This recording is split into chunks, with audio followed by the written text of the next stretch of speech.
Alright guys, spoiler alert, we're talking Wild West Outlaws today. It's not something that I do all that often, so if you really like this kind of content, let me tell you where you can get more of it. Wild West Extravaganza is a really wonderful Wild West history podcast that dives into some of the West's most infamous and famous figures. I can personally tell you that their Chief Joseph episode is one of my favorite podcast episodes ever. Check the link in my show notes and subscribe to Wild West Extravaganza today.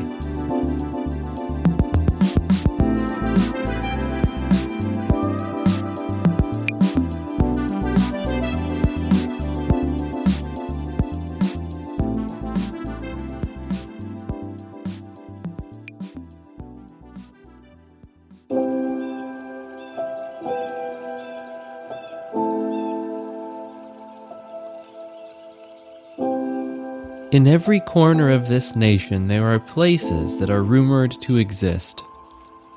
Places that are only timidly whispered of in hushed conversations of schoolchildren. Places that seem too strange, too frightening, or too bizarre to be true.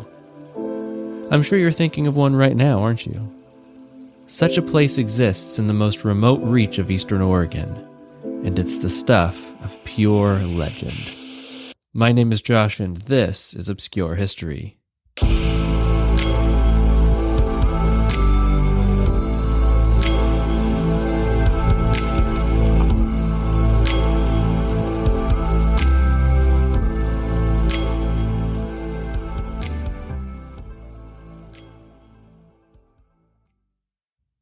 For centuries, parents have used fantastical characters to metaphorically beat their children into submission. These boogeymen have long kept children on the straight and narrow path. Kids grow up afraid that if they step out of line, one of these legendary figures might come and punish them swiftly for their actions. For some families, this character is maybe Krampus, the Christmas monster that will eat you alive if you aren't kind to your siblings all the year round. For my family, it was Sammy.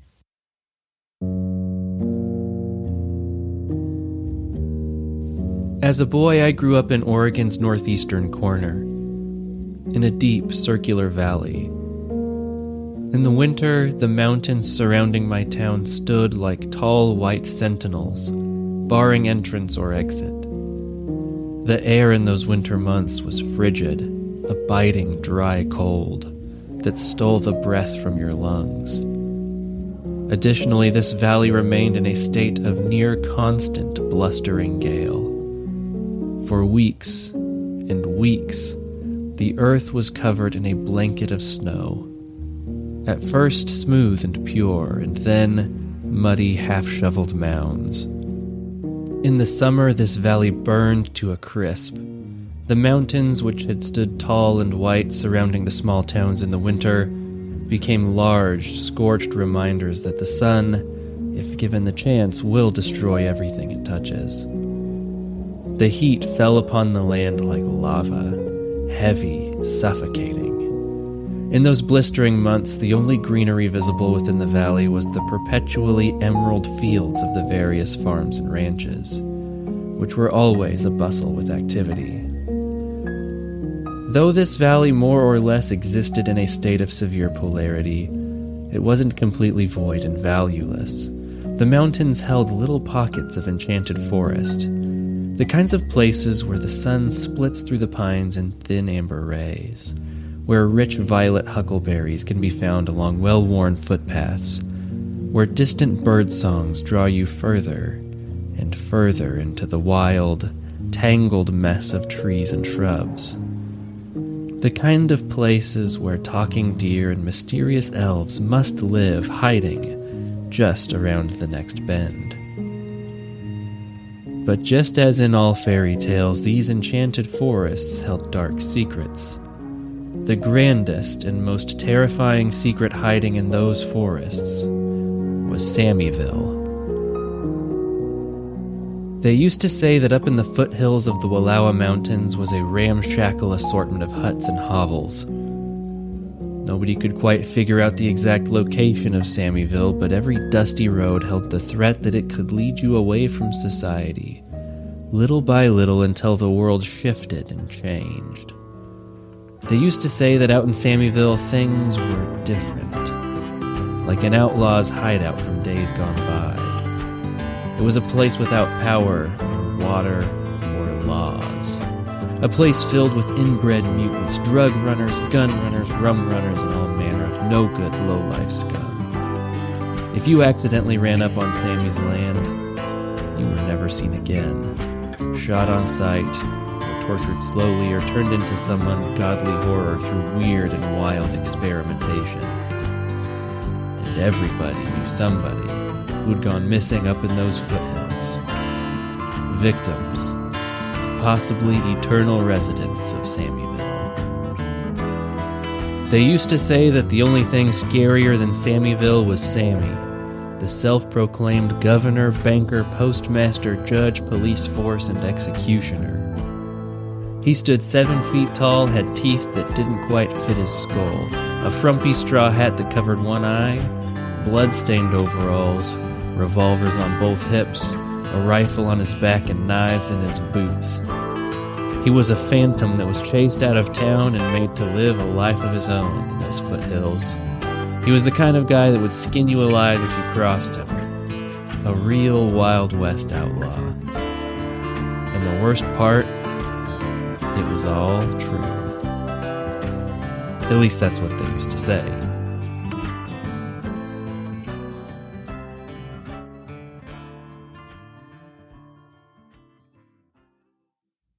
Obviously, these things weren't true, but when I was 13, they certainly seemed like it. Especially since I grew up with somebody who had first-hand knowledge of Sammy, the man, the myth, and the legend. My grandpa was an imposing figure, barrel-chested, quiet, serious, a real old-school man's man kind of man. He was a fire chief for 50 years, so when he told me that the police made a habit of not going to Sammyville, I believed him. But who was Sammy really? And what exactly was Sammyville?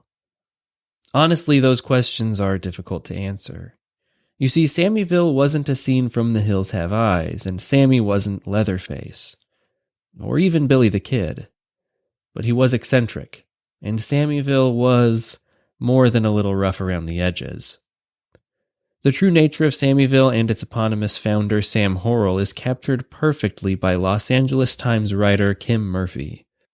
She explains, "It's showtime at the old Elgin Opera House, and Sammy's come to town. But watch out, he's got the .30 caliber Ruger Blackhawk slung on his hip. The last time Sammy came to the Opera House, the story goes, a John Wayne movie was playing. Sammy got so excited when a bandit sneaked out from behind a rock that he opened fire on the screen." Asked to confirm the story, Sam Horrell only smiles. But the Ruger goes everywhere with him, and if you remember that fact, you will know most of what you need to know about Sammyville. Location, 5 miles up the road from Elgin. Population, 39. Motor vehicle count, approximately 155. Number of working vehicles, approximately 3.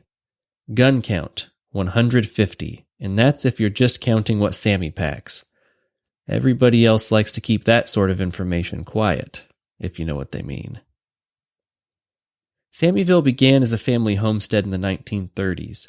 For over 20 years, the homestead was without the simplest utilities that seemed so essential to our survival. Running water, electricity, telephone lines, or even indoor plumbing.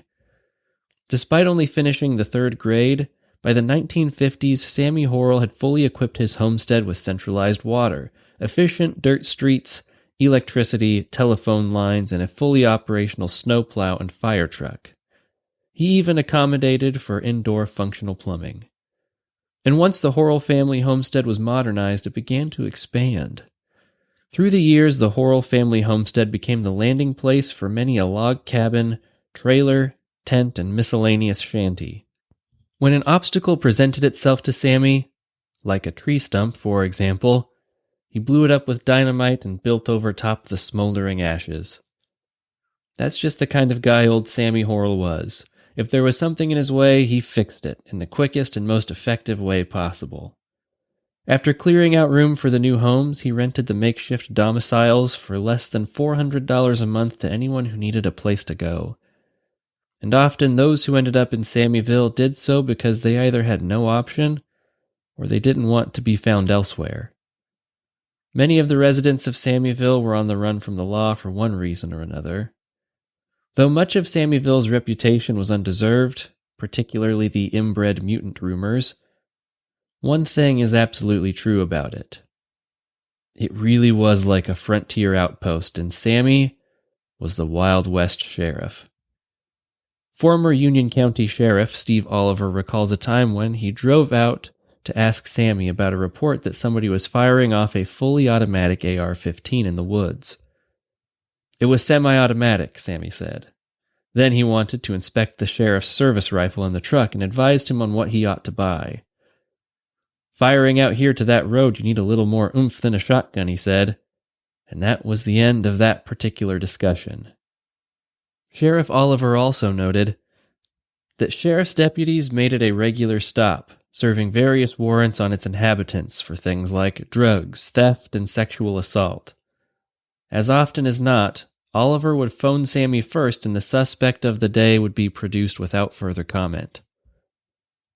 Another example of Sammy's rough justice comes from Sammy himself, who recalls one night when a dozen or so guys got to drinking and brawling. In an attempt to keep the peace, Sammy made his way into the fray. When one of the men started to pick a fight, Sammy said, "Friend, take one more step and I'll blow you through that wall over there." I had a pair of Colt 45s, and the hammers were cocked and my fingers were on the trigger, and I tell you, I meant business. Them sons of guns sat down and listened. As always, the truth is somewhere in the middle. Sammy wasn't some Hollywood zombie creep intentionally housing thieves, murderers, and sexual predators to form some sort of mountain gang to keep the feds out of their business. But he did religiously wear dirty overalls, a slouchy hat, and at least 2 revolvers at all times. And he did really carry out a sort of frontier-style tough justice. Similarly, Sammyville wasn't an assembly of the grossest buildings and nastiest people available. But in 2009, one of its residents did commit triple murder just outside the city limits. And admittedly, many of the people that went through Sammyville were intentionally trying to lay low for one reason or another. However, the most interesting thing about Sammyville, in my opinion, can only be seen when we look even further into the Horrell family tree. It seems that it was almost destiny for Sammy Horrell to be the judge, jury, and executioner of his very own frontier outpost. But before we start peeling away the branches and looking deeper into the past, let's stop for a few and pay the bills. Hang tight, in about 90 seconds I'll be back and we'll get to the real mayhem.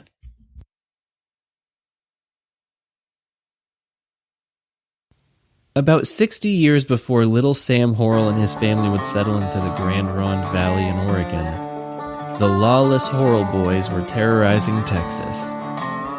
Shortly before the beginning of the Civil War, the Horrell family settled in Lampasas, Texas. And things were fine, at first, but they would not remain that way for long. On February 10, 1873, Governor Davis issued an order prohibiting the carrying of firearms inside the town limits of Lampasas, Texas. 7 state police officers arrived shortly afterwards to help enforce the new mandate. On March 14, 1873, state officers Wesley Cherry, Jim Daniels, and Andrew Melville arrested Bill Bowen, a brother-in-law to the Horrell brothers, for carrying a firearm. The officers then entered Jerry Scott's saloon with Bowen in tow. After a verbal exchange with the Horrell brothers who were inside the saloon, a gunfight ensued, leaving 4 officers dead, including Captain Williams. Though wounded, the Horrell brothers escaped the gunfight with their lives, but the consequences of this gunfight would be far-reaching. For those who study crime, this progression is probably familiar.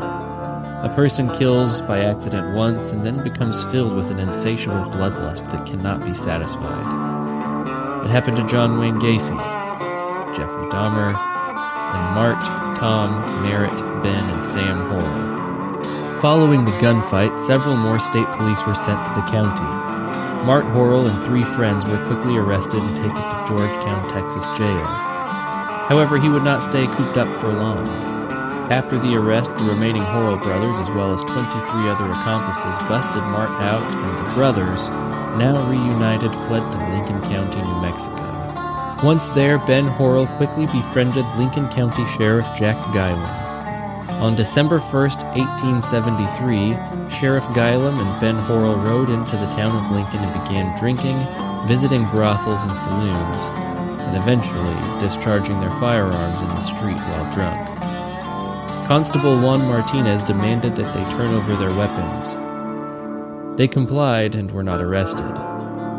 Soon afterward, they had acquired more pistols and were once again shooting, this time inside a brothel.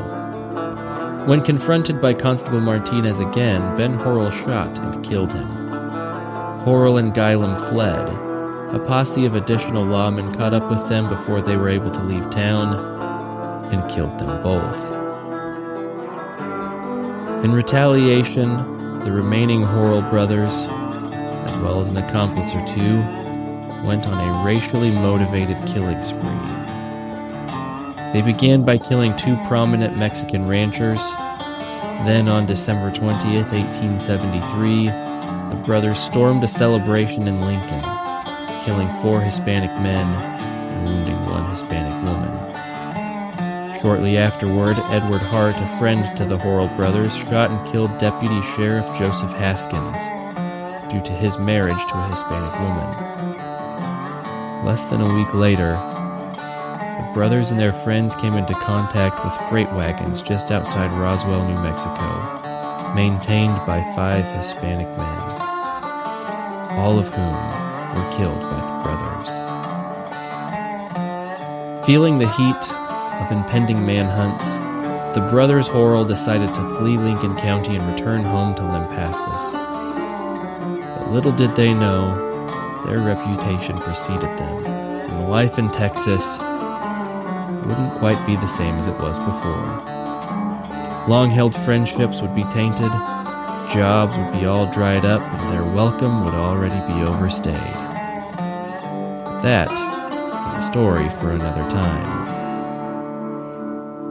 Join me next week as we get to the bottom of the bloody Horrell brothers and finally figure out exactly what's going on in Sammyville.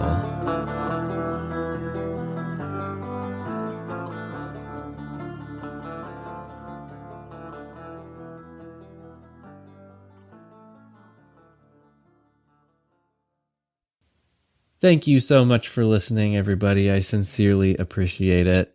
Now, you know that this is a little bit short for me. Usually my episodes are a bit longer, but this was going to be one of those weeks where I either put out the longest episode I've ever done or 2 slightly smaller episodes and make it a 2-part series. And you know which one I will always go for. If you are a premium subscriber, hang on tight. I will get you your premium content. I am putting it off until next week, though, because I'm really trying to cook up something special. I'm hoping to have an exclusive interview with my grandpa about Sammy, which should be a blast. Our schedules are very difficult to work around, though, so hang tight, be patient. It will come out soon enough. Now, I would like to let you know that, as always, this episode was brought to you in part by Earbuds Podcast Collective and Indie Drop-In Network. Ariel and Greg are 2 of the best people in the business, and if you are trying to find your new second favorite show, go to either of their places, use either of their products. You'll find shows that are big and small, large networks, independently produced, themed recommendations, feed drop of all of the best indie podcasts out there. Honestly, if you're looking for a new podcast and you go to those 2 places, I guarantee you will find something that you like. And that is mostly a promise. I won't guarantee anything because I know people are weird and picky, but I'm sure that if you listen to a few episodes of Indie Drop-In and read a few of Ariel's newsletters, you would definitely find something that suits you. Okay, I don't have too much more to say, or I'm going to start giving away secrets for next episode. I was hesitant about making this one, but it seemed very obscure unless you grew up in the same tiny little corner of the world that I did. So hopefully you enjoyed it. Hopefully you will also enjoy it next week. Thank you so much, everybody. It is 12:30 at night right now, so I've got to go. You guys have a nice week. I will see you next Monday.